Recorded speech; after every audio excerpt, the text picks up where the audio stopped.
I'm here at Pongling Market and Food Centre looking for Outram Fried Kway Teow in search of the best Char Kway Teow in Singapore. This is it, guys. Outram Park Fried Kway Teow is the most recommended place that I got from you guys across all my platforms. This is the episode that I'm most excited for every series because it means that I'm eating good today. Not only are they highly recommended, they also have a Michelin Beat Gourmand, a 4.2 of 468 reviews on Google, a definite long queue every lunch hour, and a hawker with a ton of experience under his belt. Every possible indication of good food that you can think of, we got it today. Am I being dangerously oversold? Absolutely. Let's get it, guys. Wait. There's no way. There's no way. Day 2, baby.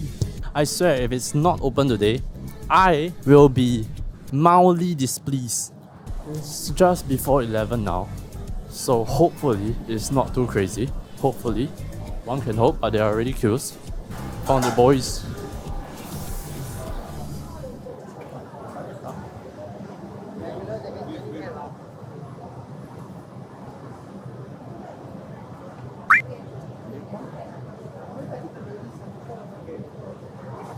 Hello， 我要吃的5块半加ham加蛋。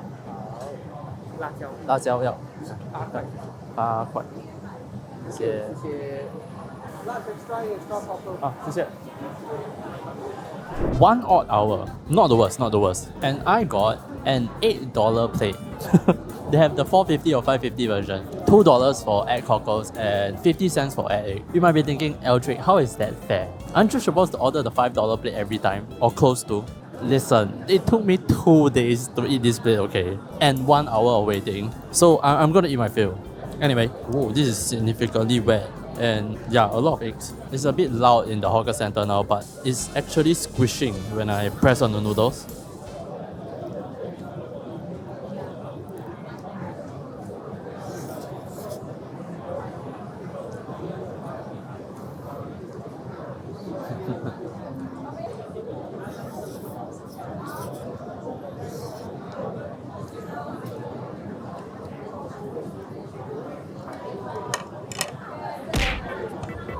Very OG. Whatever that I said for high-key Char Kway Teow can be said for this plate. The whole thing about this should be freeze-dry, vacuum-packed, and stored in a time capsule. This is the original flavor of Char Kway Teow. It even shares similarities to high-key because it doesn't have Chinese chives, prawns, nor Chinese sausages. Truly that classic Char Kway Teow taste that most Singaporeans will identify with. There are, however, 2 differences to high-key. The small one being that it's slightly sweeter, not crossing the line of being too sweet yet, but definitely on the sweeter side. And the second difference is a big one. The cook on the noodles is significantly lousier. Recap, we talked about the application of wok hei in an earlier episode. That is, the reaction of a hot wok with the flat rice noodles is different than that of a cooler wok. You will get 2 very distinct textures. In the first scenario, the flat rice noodles are fried, giving that dark brown, slightly black surface onto the noodles. This gives the noodles more texture and that smoky scent that most people identify as wok hei. In the second scenario, the wok is cooler and the noodles are steamed rather than fried. In this scenario, the noodles are not as fragrant and is mushier. Now, I want you to look at these noodles and tell me which scenario do you think this belongs to. My guess is that there is severe overcrowding in the wok, where there is too much noodles being cooked per batch, and there is not enough heat to give the noodles the care that it needs. This leaves a lot of moisture being trapped in the noodles, which results in these softer noodles, which is almost like steamed flour, like chi chong fan. The taste still carries it, the taste is still very on point, but coming back from places like Siam Road, where they do maximum of 3 plates per batch, and Ah Ling and Awesome Char Kway Teow, where they do 1 plate per cook, the difference in texture is so much. This does not feel like fried kway teow. It feels like steamed kway teow. 不是炒粿条，是煮粿条. I know the correct term is 蒸, but in Chinese culinary arts they call this 煮. Yeah, unfortunate. I really wanted to like this one. 1 noodle I'll walk for the Char Kway Teow, 2 noodles I'll take a bus for the Char Kway Teow, and 3 noodles I'll go anywhere in Singapore for the Char Kway Teow. And Outram Park Fried Kway Teow Mee is 2 noodles.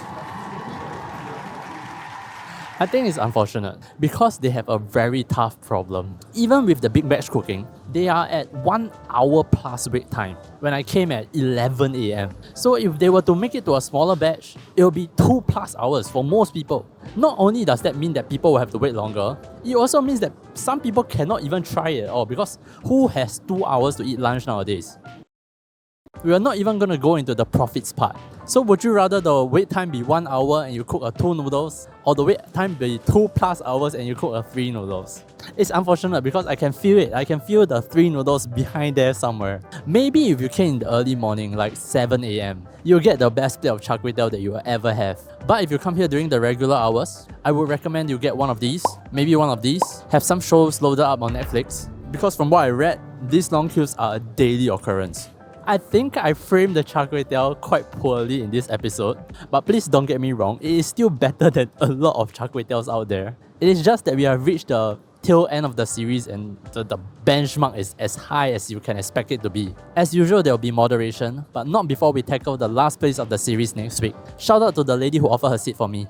But until then, that's all I have for you guys this time. I'll see you on the next video. Bye!